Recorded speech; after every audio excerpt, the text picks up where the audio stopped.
kepala sekolah, yang kami hormati Bapak Ibu wali kelas, Bapak Ibu urusan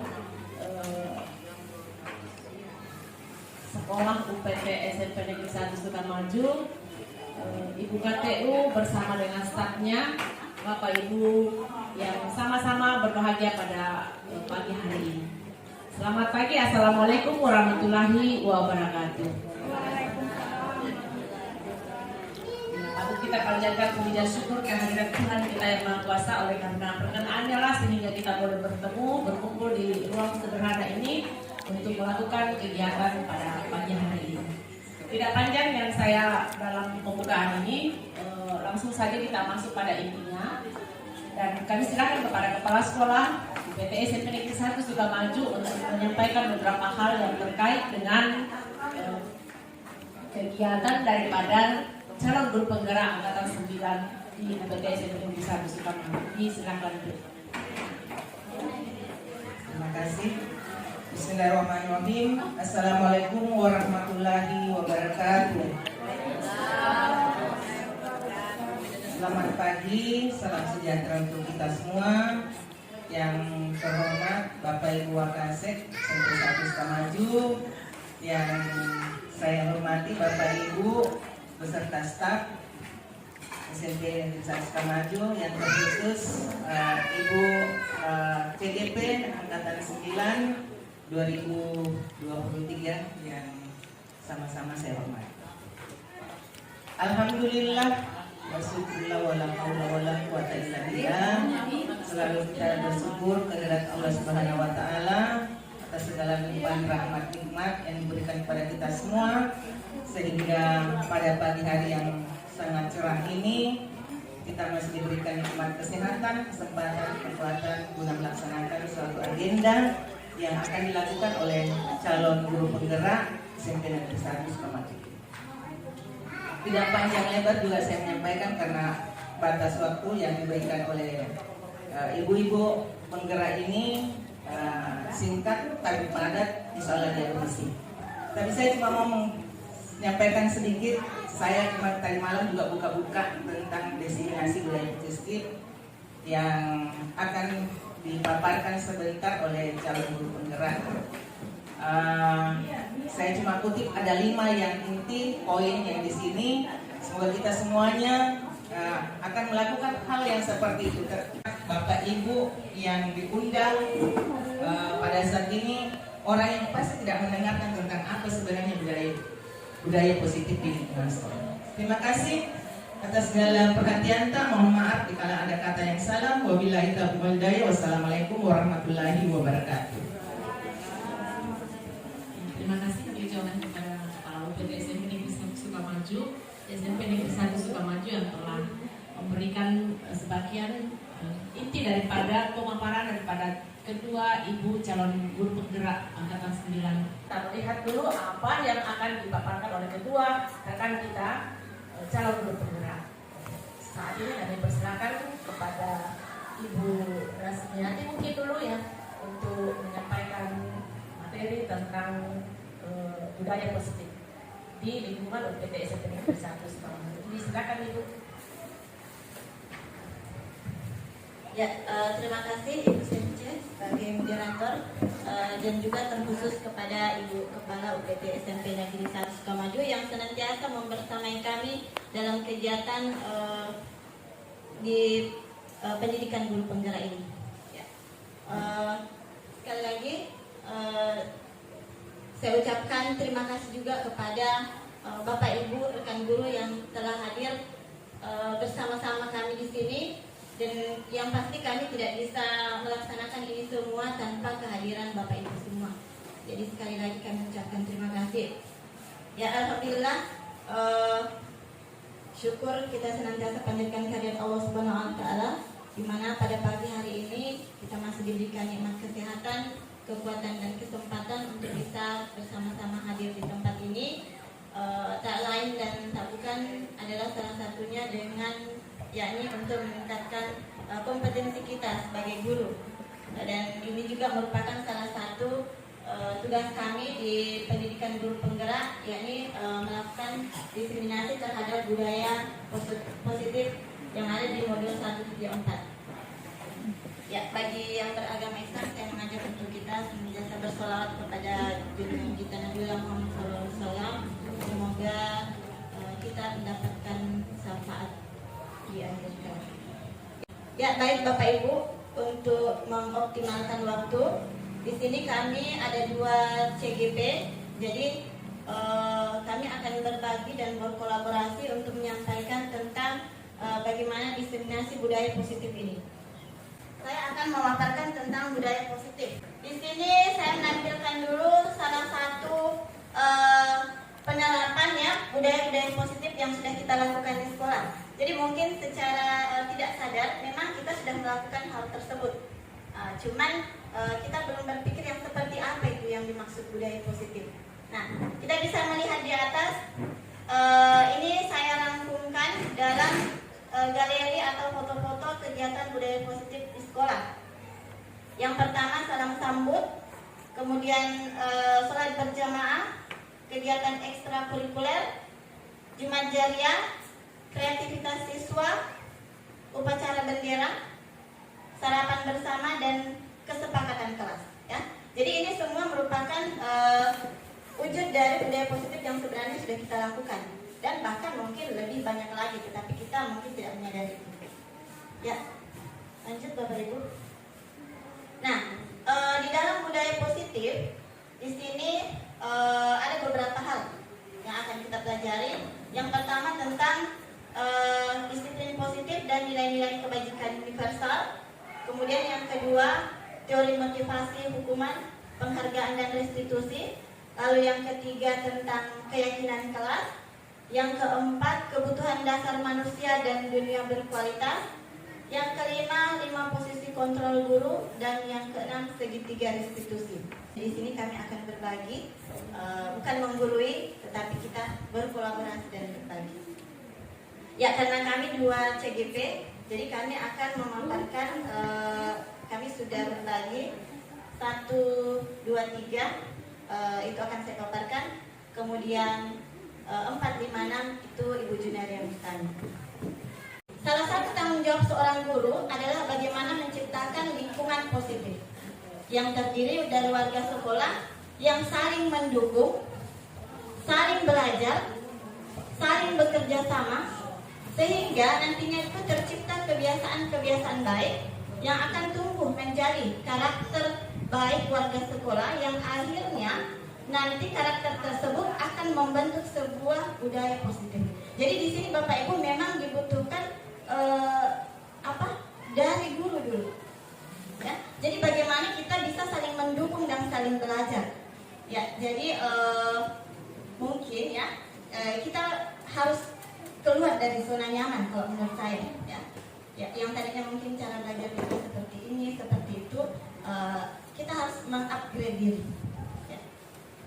Nah, budaya positif di sekolah yaitu nilai-nilai dan kebiasaan-kebiasaan di sekolah yang berpihak pada murid agar mereka dapat berkembang menjadi pribadi yang kritis, penuh hormat, dan bertanggung jawab. Jadi dari budaya positif nanti itu akan melahirkan kebiasaan-kebiasaan ini. Ya. Nah, sebelum lanjut ada kegiatan pemantik ya. Nah, Bapak Ibu, ketika kita mendengarkan kata disiplin, ya, kata disiplin, kira-kira yang terdengar di pikiran Bapak Ibu itu kira-kira apa ya? Kalau boleh tahu, bisa siapa yang memberikan komentar? Silakan Bapak Ibu. Nah, pada saat kita mendengarkan kata disiplin, kira-kira apa yang pertama sekali di benak kita?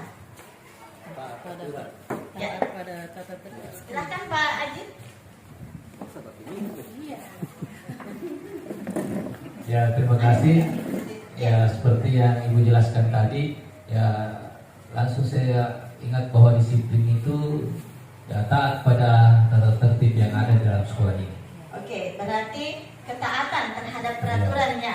Ya. Mungkin masih ada lagi dari Bapak Ibu yang bisa memberikan tanggapan kira-kira kalau kita dengar kata disiplin, apa yang pertama sekali terlintas di pikiran kita? Kalau Pak Haji tadi mengatakan bahwa langsung terkena di pikiran itu adalah ketaatan, taat pada peraturan.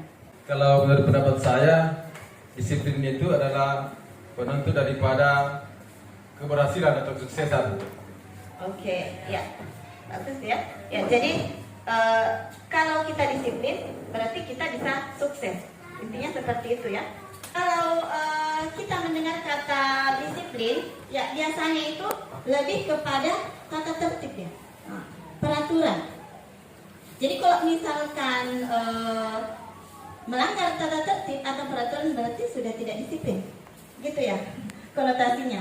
Iya, jadi itu adalah pendapat Bapak Ibu ya, dan itu dihargai. Nah, kita lanjut.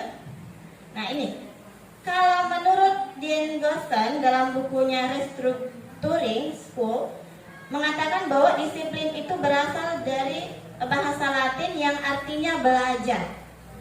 Belajar. Namun dalam budaya kita makna disiplin itu telah berubah menjadi sesuatu yang dilakukan seseorang pada orang lain untuk mendapatkan kepatuhan. Ya itu tadi ya. Jadi kecenderungan umumnya itu menghubungkan kata disiplin dengan ketidaknyamanan. Artinya kalau misalkan kita sudah melanggar, sudah tidak tertib, sudah tidak masuk pada saja pelajaran, berarti itu sudah tidak nyaman ya. Nah, disiplin adalah kemampuan memerintah diri sendiri dalam mengontrol dan menguasai diri untuk memilih tindakan yang mengacu kepada nilai-nilai yang kita hargai dengan penuh tanggung jawab tanpa terperintah orang lain. Ya, jadi kalau bisa saya simpulkan seperti yang dikatakan tadi Pak Supriyadi bahwa itu memang harus dari dalam diri, ya, intrinsik. Jadi motivasi dalam diri.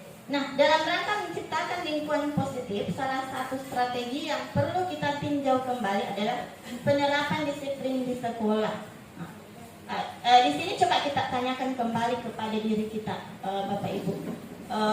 Misalkan kita melakukan sesuatu ya, kira-kira apa yang kita pikirkan pertama sekali? Misalkan kita datang tepat waktu, itu unsur apa? Ya, apakah ada alasan di balik itu?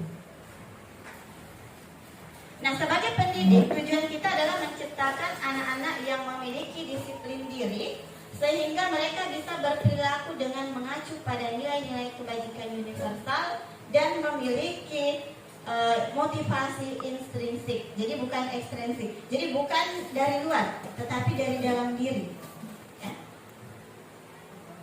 Nah, adapun nilai-nilai kebajikan, ya, nilai-nilai kebajikan universal yang bisa kita dapatkan dari kegiatan atau perilaku disiplin ini adalah yang biasa kita kenal atau biasa kita temukan di dalam profil pelajar Pancasila. Nah, jadi sebenarnya masih banyak nilai-nilai kebajikan yang lain, Bapak Ibu ya. Saya tampilkan di sini adalah profil pelajar Pancasila. Yang pertama, beriman bertakwa kepada Tuhan Yang Maha Esa dan berakhlak mulia. Nah, itu merupakan salah satu kebajikan universal. Kemudian mandiri, bernalar kritis, berkebinekaan global, bergotong royong, kreatif. Lanjut Bapak Ibu, saya masuk di teori motivasi, hukuman, penghargaan, dan restitusi. Nah ini tadi kita bisa melihat ya. Ada beberapa teori perilaku manusia.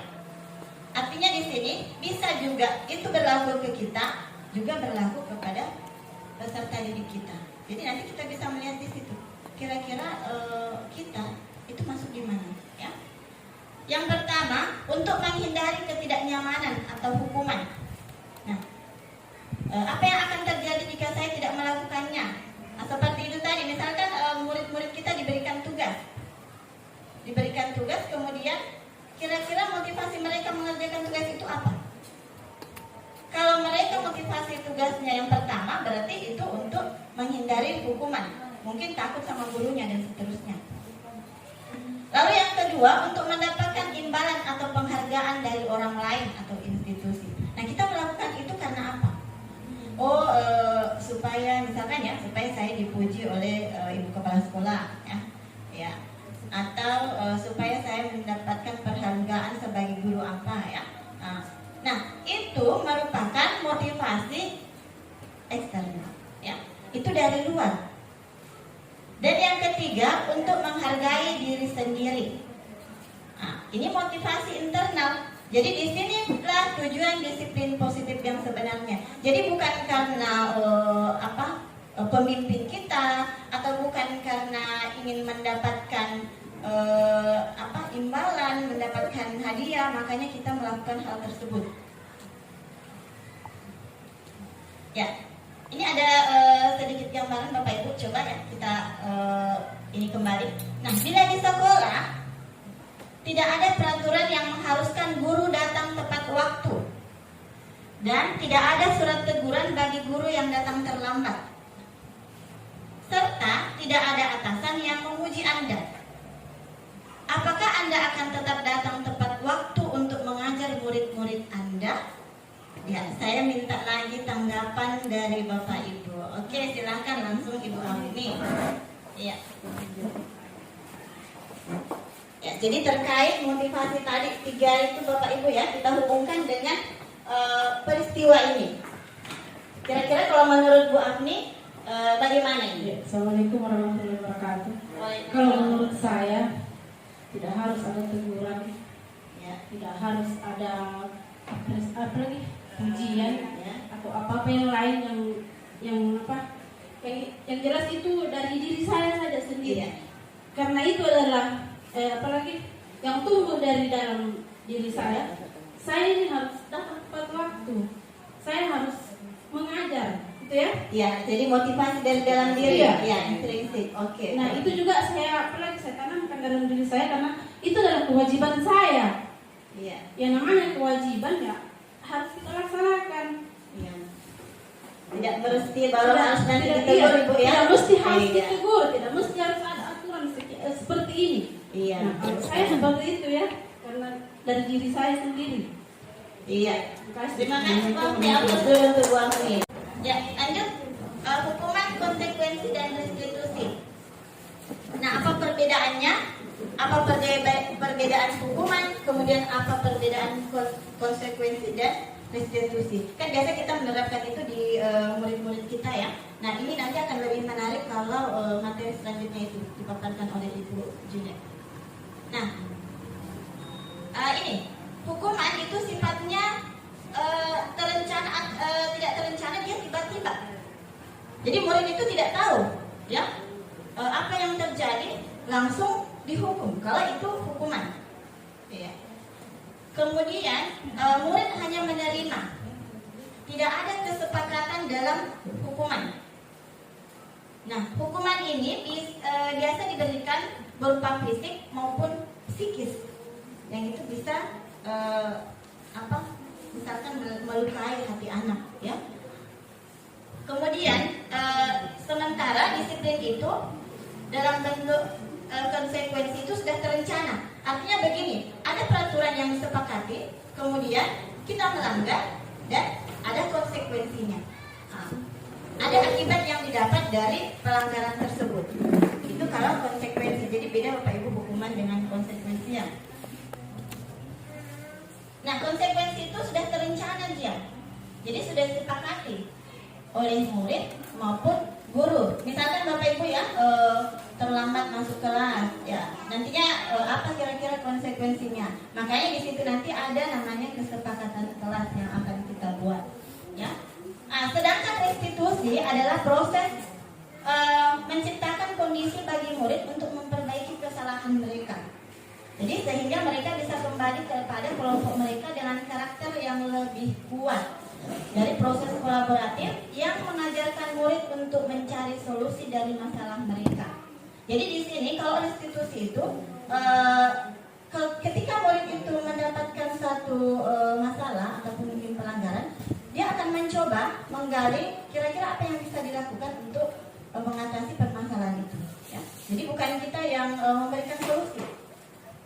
Anak seperti ini dan sebagainya. Kita di sini menuntun atau memanajir mereka, tetapi sebenarnya kalau di restitusi mereka sendiri yang menggali kira-kira apa yang bisa mereka lakukan untuk keluar dari masalah tersebut. Ya. Nah, ini menurut ini dihukum oleh penghargaan. Nah, artikel ya ini mengemukakan baik penghargaan maupun hukuman. Ya Bapak Ibu, mungkin ini baru pertama juga kita bisa dengarkan ya. Penghargaan maupun hukuman adalah cara-cara mengontrol perilaku seseorang yang menghancurkan potensi untuk pembelajaran yang sesungguhnya.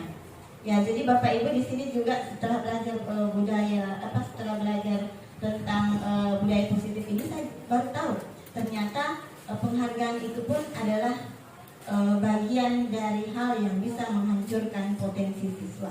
Karena biasa kita sedikit-sedikit kasih penghargaan, kasih reward ya. Tujuan kita apa? Supaya si anak ini lebih termotivasi dan sebagainya.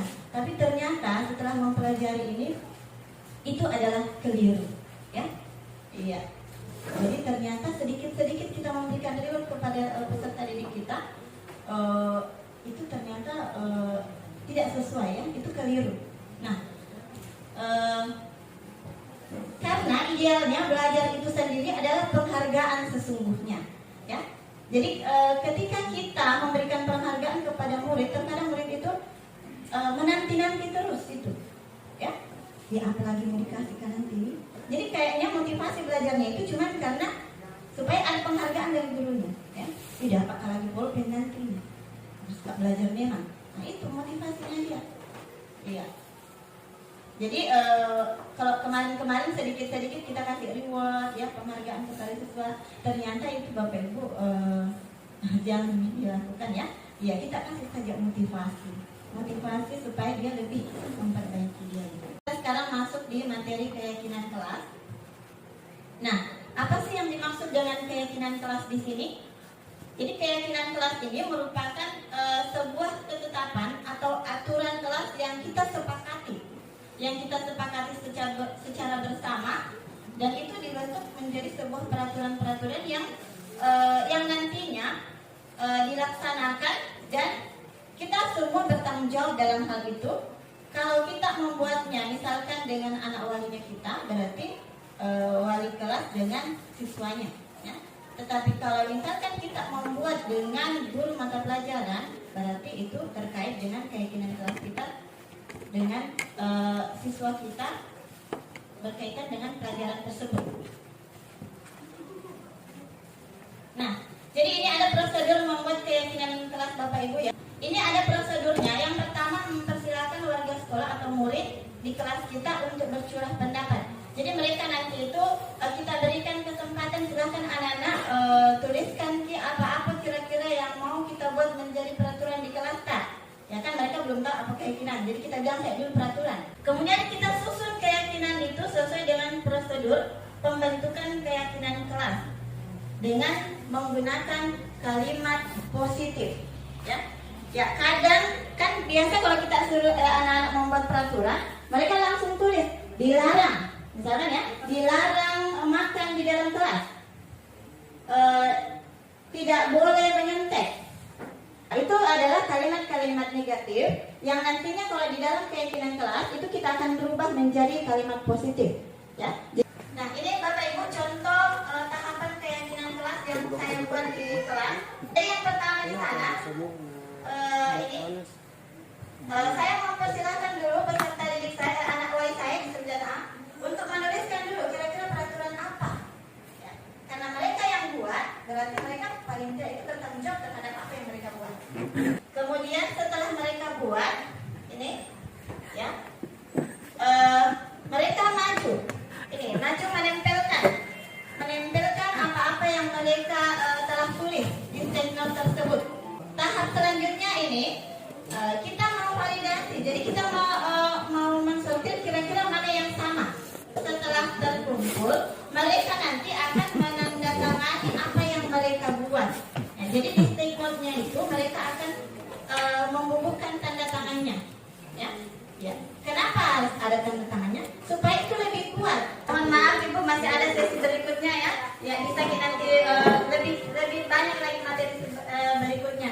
Untuk kesempatan berikutnya saya berikan kepada rekan saya Ibu Juliari Mustami.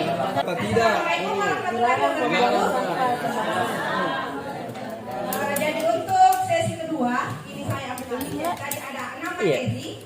Biar 3 dua, materi sudah disampaikan oleh rekan saya, Bu Rasmanti, dan materi ke-4, 5, dan 6 itu akan dipandu oleh saya. Tapi sebelum kita masuk ke materi, karena tadi saya lihat ini sudah banyak yang berpendapat, banyak yang panas-panas mungkin sedikit ya, atau sedang. Jadi supaya untuk mengurangi ketegangan kita menyanyi dulu aja. Oke, berdiri dulu semua Bapak Ibu, berdiri. Iya.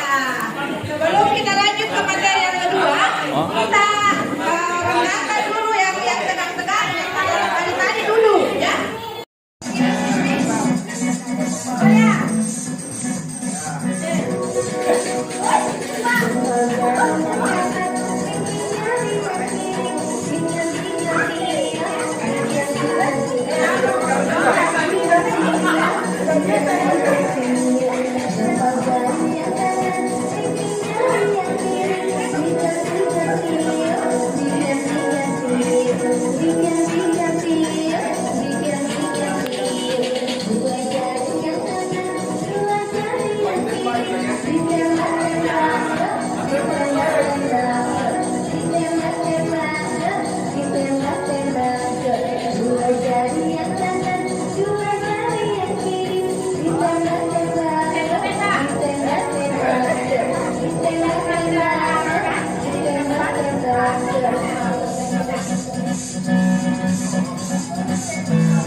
Kita lanjut untuk materi yang selanjutnya, yaitu materi kebutuhan dasar manusia. Jadi tadi 3 materi sudah dijelaskan. Sekarang kita lanjut di materi yang keempat, yaitu kebutuhan dasar manusia.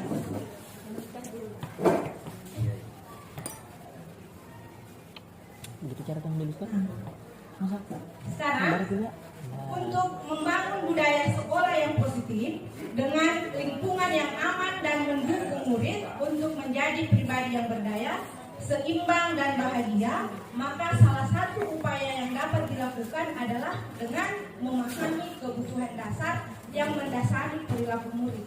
Jadi Bapak Ibu, setiap tindakan atau setiap perilaku yang kita lakukan, baik itu kita sebagai guru maupun sebagai siswa, karena ada semacam kebutuhan yang dia penuhi. Jadi kalau misalnya ada siswa yang anggaplah terlalu aktif atau datang di sekolah mengantuk tidur atau ada hal-hal yang lain yang dilakukan, ya berarti mungkin ada kebutuhan dasarnya yang tidak terpenuhi di rumah. Jadi memang sangat penting bagi kita untuk memahami kebutuhan dasar murid-murid kita, karena ini akan berimbas dengan bagaimana perlakuan kita terhadapnya, seperti itu.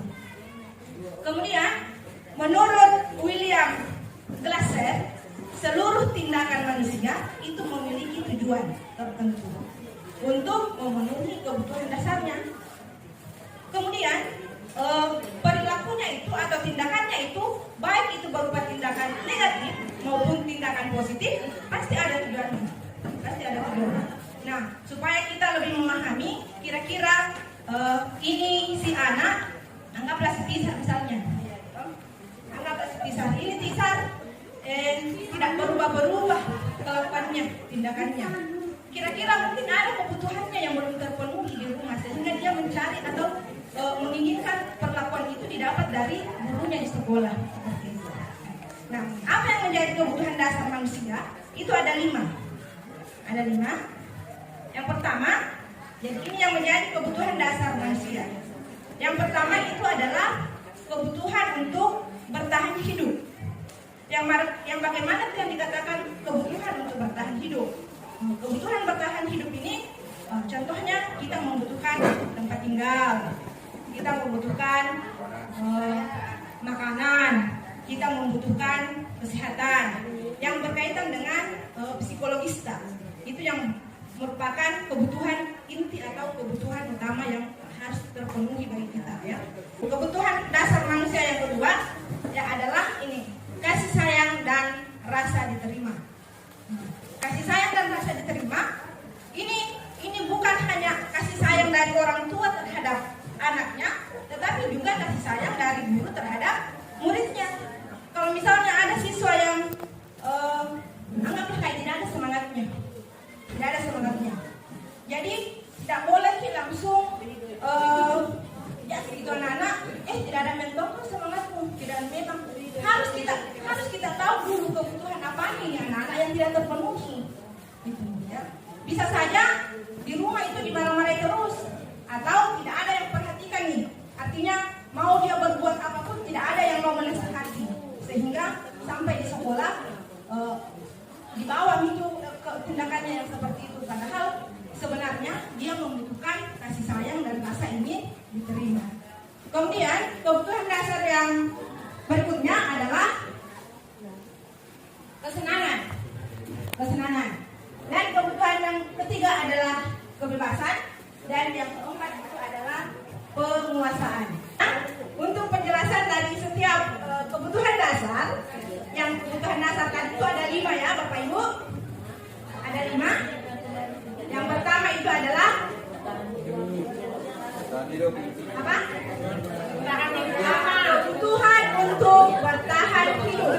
Contohnya tadi ya kayak kebutuhan yang bersifat fisiologis, misalnya yang berkaitan dengan kesehatannya, berkaitan dengan perkembangan, dan berkaitan dengan makanan. Kemudian yang kedua adalah kebutuhan akan kasih sayang dan rasa diterima. Kebutuhan kasih sayang dan rasa diterima ini itu terkait tentang kebutuhan yang meliputi keinginan untuk tetap terhubung dengan orang lain, seperti keluarga, teman, dan kelompok di mana kita bergabung. Kemudian kebutuhan yang ketiga itu adalah kebebasan. Kebebasan di sini adalah memberi kesempatan untuk membuat pilihan.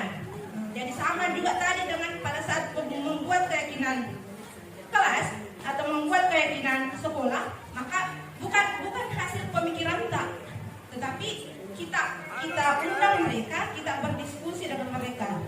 Jadi biarkan mereka mengeluarkan atau mengungkapkan ide-idenya seperti itu. Artinya dia mau bebas ini bereksplorasi, gitu ya. Kemudian yang kedua, menyuarakan pendapat dan percaya diri. Dan yang ketiga adalah memberikan kesempatan untuk mencoba hal-hal yang baru. Ini untuk kebutuhan kebebasan.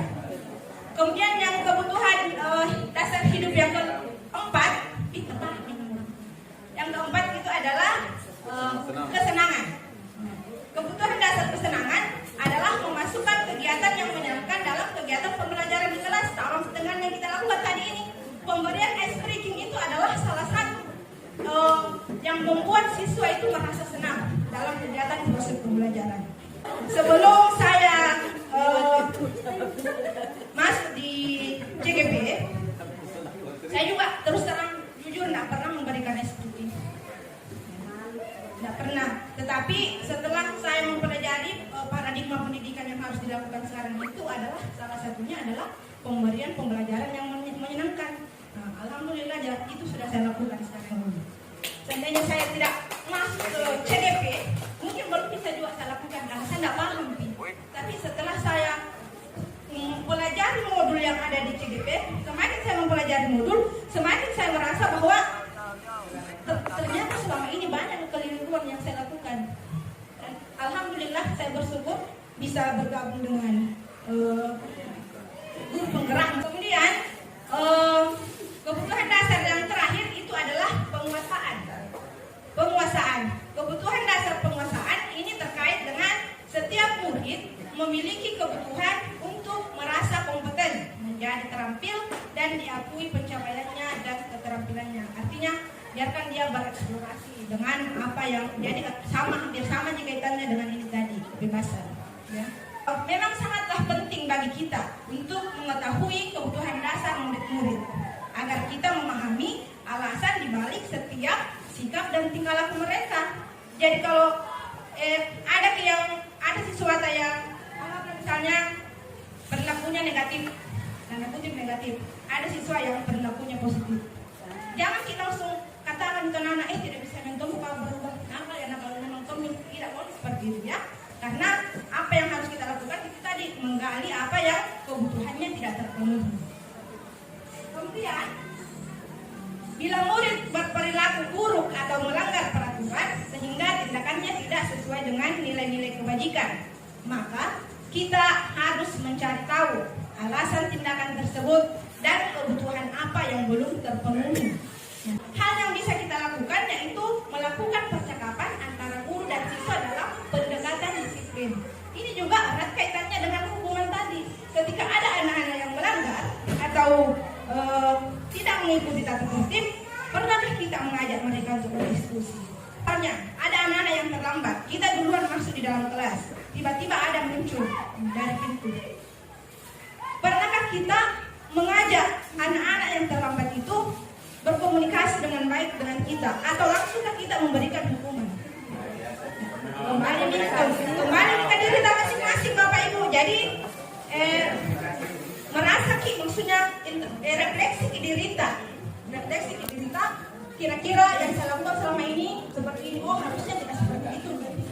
Jadi ketika ada tindakan siswa yang negatif atau melanggar aturan atau keyakinan, maka sebaiknya kita berikan kesempatan dulu untuk mengikuti prosesnya pembelajaran.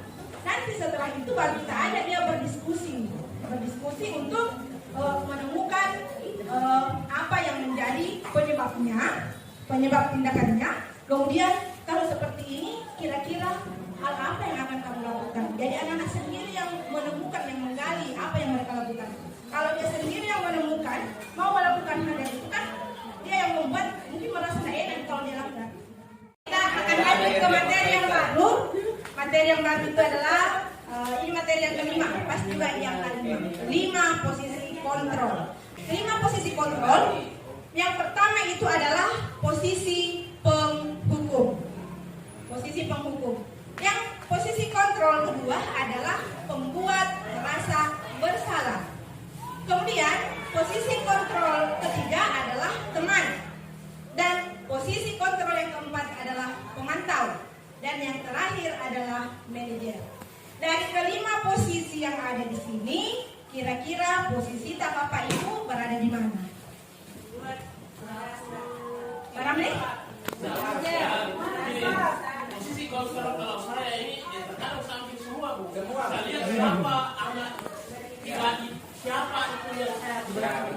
Kadang si A saya berikan hukuman, kadang si B saya kasih pembuat bersalah. Tidak mesti saya berada pada penghukum terus, tidak mesti. Saya lihat Juneria ini saya hari hukum. Karena keempat ini kalau saya kasih tidak bisa mesti hukuman yang saya kasih. Seperti itu. Berarti teman-teman yang ada di sini, saya sesuaikan dengan kondisi. Mungkin pernah semua kita lakukan ini dari kelima posisi ini. Saya juga termasuk melakukan kelima posisi ini. Pernah melakukan. Nah, tetapi sebaiknya kita sebagai seorang guru, posisi kontrol yang harus kita ambil itu adalah posisi manajer. Posisi manajer. Kenapa harus posisi manajer? Coba kita lihat langkah-langkahnya.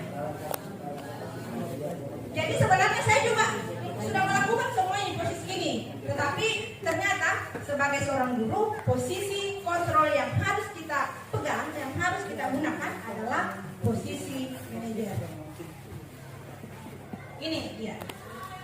Nah, posisi kontrol sebagai penghukum dan membuat orang merasa bersalah ini dikategorikan masuk ke identitas gagal. Kenapa dikategorikan masuk ke identitas gagal? Karena ini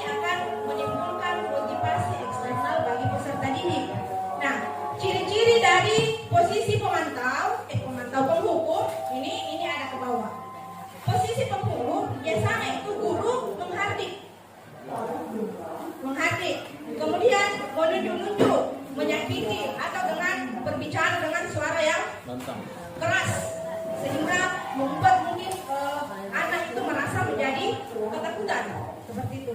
Kemudian itu dari kalau dari tindakannya kita bahasa tubuhnya, gestur ya kalau bahasa Indonesia, gesturnya, maka seperti ini menghardik, menunjuk-nunjuk itu termasuk posisi menghukum. Kalau dari segi verbalnya, maka ini dari bentuk kalimatnya, kamu tidak melakukan, saya akan ini, dengan nada, dengan intonasi suara yang lebih tinggi atau lebih keras seperti itu. Kemudian hasilnya siswa akan menjadi pemberontak atau bahkan dendam ketika kita memberikan perlakuan seperti itu. Karena siswa itu bisa saja melupakan terhadap materi materi yang kita berikan, tetapi tidak akan pernah lupa terhadap perlakuan yang kita berikan. Mungkin ini juga salah satunya. Kemudian untuk posisi kontrol membuat orang merasa bersalah, kalau dari gestur bahasa tubuhnya ini berceramah, menunjuk, kekecewaan dan kekecewaan mendalam. Kemudian kalau dari segi verbalnya, kamu sudah mengecewakan ibu atau bapak. Kemudian hasilnya kepada siswa adalah menyembunyikan atau menyangkal atau berbohong yang mestinya tidak sesuai dengan kata hatinya karena takut diintimidasi mungkin. Jadi ini ia akan bangun. Kemudian yang perilaku posisi kontrol yang berikutnya adalah teman. Posisi teman ini adalah guru berbuat atau bahasa tubuhnya membuat alasan-alasan untuk murid-muridnya. Kemudian untuk verbalnya lakukan untuk bapak atau ibu. Ya sudah, nanti bapak atau ibu bantu bereskan. Sudah mulai termasuk ke dalam identitas berhasil atau sukses. Tetapi dia masih masuk kategori eksternal, motivasi eksternal. Kemudian untuk pemantau, untuk posisi pemantau ini menghitung dan mengukur. Kemudian untuk verbalnya apa peraturannya, kemudian apa konsekuensinya. Jadi kalau ada yang melakukan kesalahan, ini posisi atau tindakan yang kita lakukan. Nah, untuk posisi manajer ini yang akan memunculkan motivasi intrinsiknya anak-anak dengan dia sendiri yang menemukan apa yang menjadi alasannya berbuat seperti itu, kemudian bagaimana solusinya agar kejadian itu tidak terulang kembali. Jadi dia lebih menghargai dirinya karena dia sendiri yang menemukan, sehingga ketika dia melanggar atau tidak mengikuti itu ada semacam tidak sesuai dengan kata hatinya. Karena kan kalau misalnya kita sendiri yang mengeluarkan statement seperti itu terus kemudian kita langgarkan, ada semacam perasaan tidak nyaman sama diri dan membohongi kata hati kita. Jadi inilah posisinya, makanya posisi seorang guru yang diambil itu adalah posisi manajer. Ketika ada siswa yang bersalah, maka bukan lagi langsung diberikan hukuman, berdiri di depan, tadi bersihkan WC dan lain sebagainya, tetapi siswa itu diajak untuk berkomunikasi.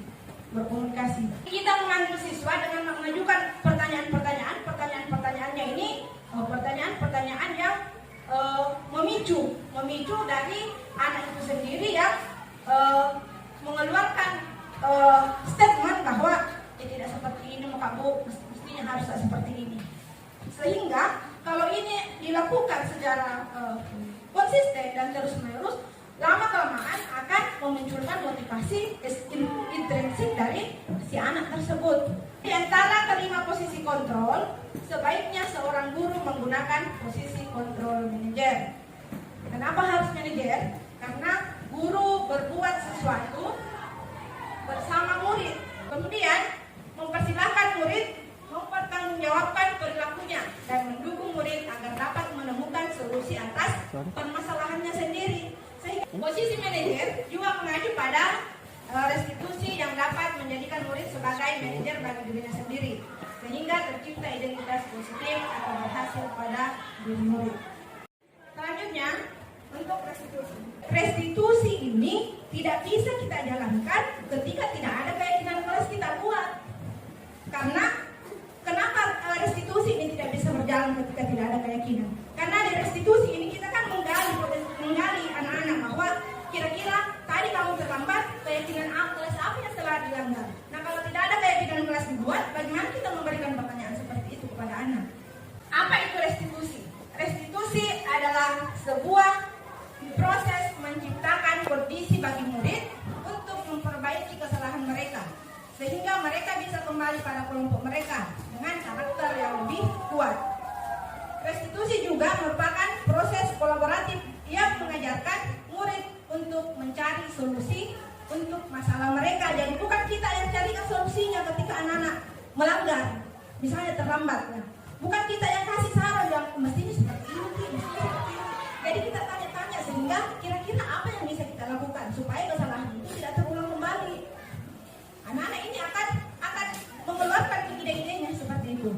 Kemudian restitusi 2 ini membantu murid berpikir tentang orang seperti apa yang mereka ingin menjadi atau tujuannya, dan bagaimana mereka harus memperlakukan orang lain. Kemudian ada 9 ciri-ciri restitusi. Yang pertama adalah restitusi bukan untuk menebus kesalahan. Jadi bukan untuk menebus kesalahan, melainkan untuk belajar dari kesalahannya. Sehingga dengan dia belajar dari kesalahannya, harapannya kita tidak akan mengulang kembali kesalahan-kesalahan itu. Kemudian yang kedua, yaitu memperbaiki hubungan. Kemudian ciri yang ketiga adalah tawaran, bukan paksaan. Jadi kita berdiskusi, berdialog. Kemudian yang keempat, restitusi menuntun untuk melihat ke dalam diri, mencari kebutuhan dasar yang mendasari tindakan. Kemudian restitusi diri adalah cara yang paling baik. Kemudian restitusi fokus pada karakter, bukan tindakan, dan fokus pada solusi. Restitusi mengembalikan murid yang berbuat salah pada kelompoknya. Jadi ketika ada anak bersalah, jangan kayak semacam kucilkan ini. Jangan dikucilkan ini. Artinya sekalipun dia bersalah, ya kita rangkullah dia. Jangan selanjutnya bagaimana caranya untuk membuat restitusi. Jadi restitusi ini ada tahapannya, Bapak Ibu. Ada 3 tahapannya. Apa-apa yang menjadi tahapannya ini? Jadi yang pertama itu adalah tahapan yang pertama saat kita melakukan restitusi, segitiga restitusi. Yang pertama itu adalah kita menstabilkan identitas. Bagaimana agar anak yang bersalah ini atau anak yang melakukan pelanggaran tadi ini tidak merasa kayak down nih, karena sudah berbuat salah, tidak kayak semakin terpuruk, tidak seperti itu. Kita nih stabilkan dulu identitasnya, stabilkan dulu masalahnya dengan cara ini kita bisa berkata seperti ini. Jadi untuk membuat anak yang merasa gagal karena berbuat salah menjadi positif terhadap dirinya, artinya tidak ada unsur kayak menyalahkan diri sendiri. Nah, bisa kita lakukan untuk menstabilkan identitas, bisa dilakukan dengan kalimat-kalimat seperti ini. Berbuat salah itu hal yang manusiawi. Kemudian pertanyaannya juga bisa berupa, tidak ada manusia yang sempurna. Bapak, ibu juga bersalah. Kita pasti bisa menyelesaikan permasalahan ini. Bapak, ibu tidak tertarik untuk mencari tahu siapa yang benar, siapa yang salah.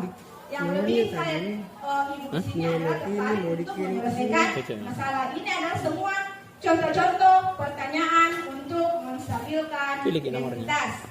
Selanjutnya, tahap yang kedua pada segitiga restitusi itu adalah validasi kebutuhan atau validasi tindakan yang salah. Untuk validasi tindakan yang salah, ini membantu murid mengenali basic atau kebutuhan dasar yang ingin dipenuhinya. Jadi kembali lagi tadi kebutuhan dasar. Jadi memang semua ini ada kaitannya, berentetan dari pertama sampai terakhir. Ketika melakukan kesalahan itu, pada dasarnya setiap tindakan manusia tujuannya adalah memenuhi kebutuhan dasarnya tadi yang ada 5. Apakah itu kekuatan, ridho, kasih sayang, yang 5 tadi yang menjadi kebutuhan dasar. Nah, untuk validasi tindakan yang salah atau validasi kebutuhan ini bisa dibuat dalam bentuk kalimat seperti ini. Misalnya, kamu bisa saja kan melakukan hal yang lebih buruk, tapi kamu tidak melakukannya. Kemudian kamu pasti punya alasan mengapa melakukannya. Apa yang penting bagi kamu? Kemudian kamu boleh tetap berusaha menjaga sikap itu, tapi tambahkan sikap yang lain yang baru.